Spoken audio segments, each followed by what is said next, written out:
Words में बहुत power होती है। अगर आप अच्छे से काम भी कर रहे हैं लेकिन आप बार बार एक ही बात बोल रहे हैं कि मेरा नसीब खराब है, मेरे काम अच्छे होते नहीं हैं, क्योंकि आप ये कहीं भी नोटिस करिए, जो ज्यादा सक्सेसफुल लोग हैं वो शुरुआती से अपने वर्ड्स को लेकर बहुत केयरफुल रहते हैं। ये बहुत पॉजिटिव वर्ड्स यूज करते हैं। और ये हम जब सनातन धर्म की बात करते हैं तो कहते हैं कि आपकी जीभ पर माँ सरस्वती बैठती है और वो सच करती है बातों को।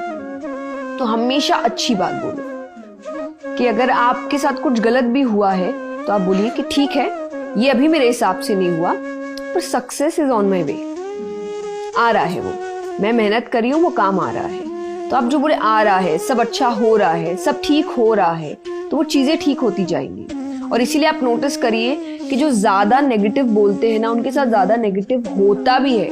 आई थिंक वर्ड्स वाली चीज बिल्कुल ये होता है कि जैसी जुबान होगी वैसे उसका